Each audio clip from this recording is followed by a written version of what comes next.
will pick him. Gareth Morgan. You know the name, you know the face. Gareth Morgan has spent 2 weeks in North Korea. He's on this 40,000 kilometre ride from Russia to New Zealand. It's dubbed the long drop, and he's done something which I don't think many New Zealanders or anyone really in the world could claim that they have done. He has spent 2 weeks through North Korea. He reckons he's been around the entire zone, if you like, of North Korea, the entire country, and even the North Korean sort of central news agency has covered his group's visit. He's been on his motorbike, of course, and has come through the demilitarized zone and got into South Korea overnight. An astonishing trip, and Gareth Morgan joins me now from South Korea. He's across back into South Korea, and Gareth, first of all, a remarkable feat, 2 weeks in North Korea. Tell me what you saw and what was the experience like?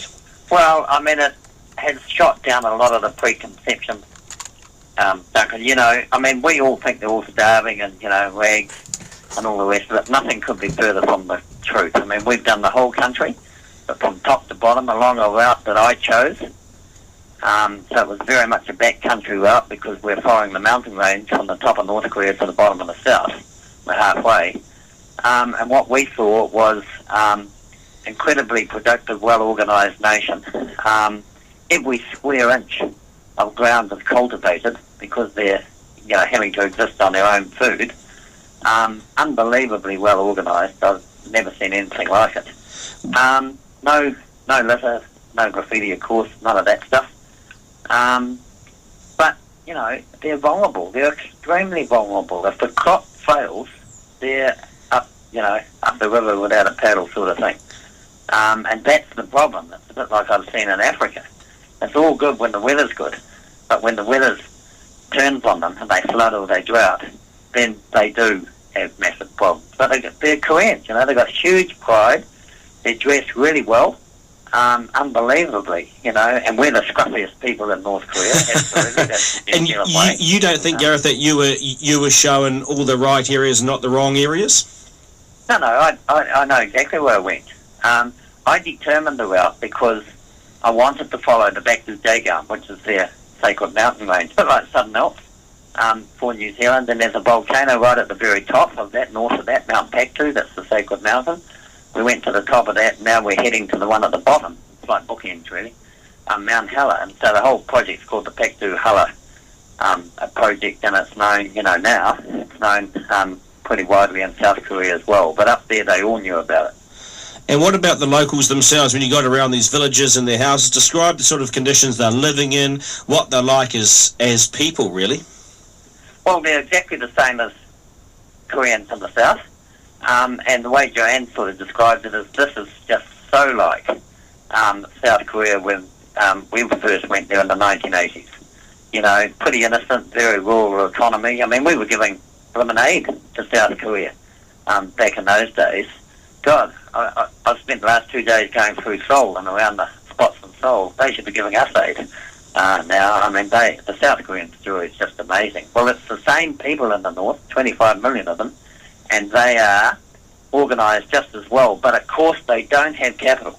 They don't have the finance and they don't have machinery, so they're having to do everything by hand. So they're building highways, bridges and all that by hand and using 40-year-old technology. So, you know, they're suffering because of that. I mean, their electricity grid is in big trouble, you know, massive line losses and, you know, and they're under a constraint. So the best thing that could happen for these people is peace and, you know, foreign investment, and then you watch them. They'll be the fifth Asian tiger.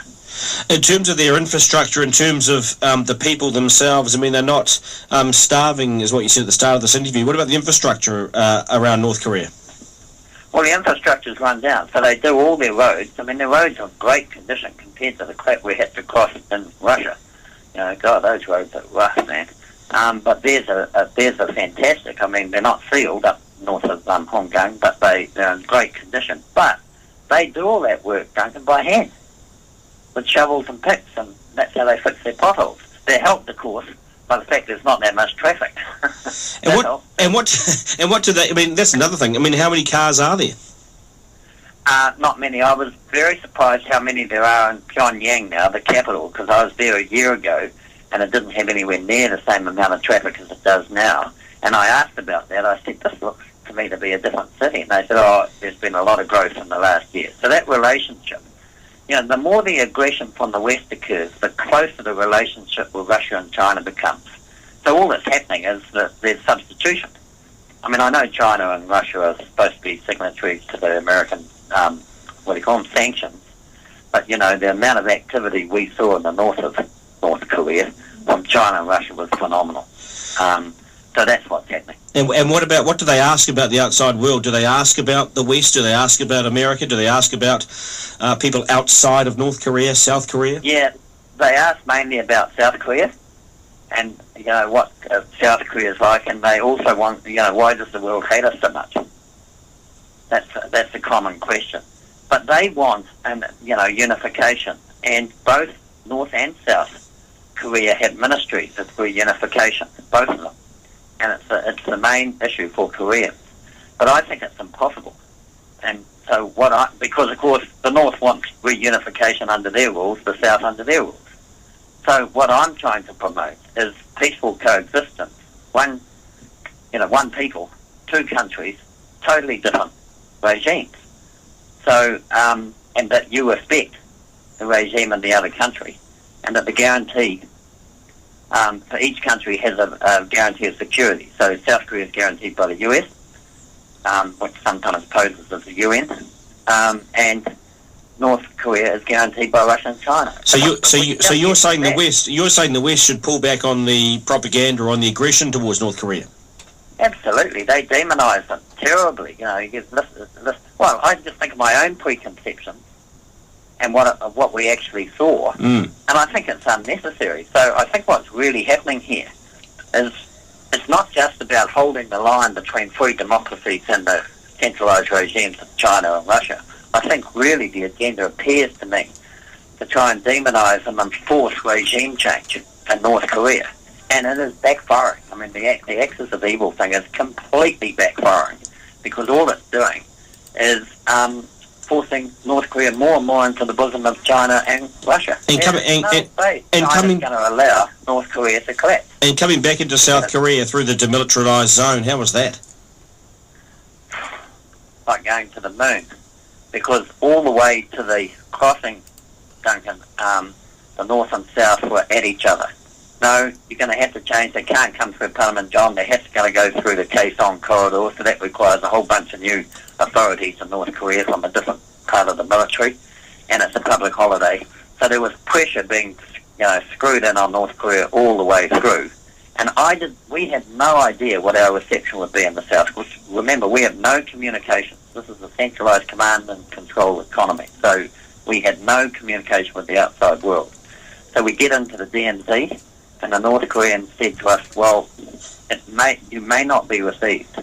So we want you to have this water and this extra food, and have you got tents? Because you might find yourself sitting in the DMZ until somebody picks you up. But there is no way we're being forced to send you out through China. You're going into the DMZ.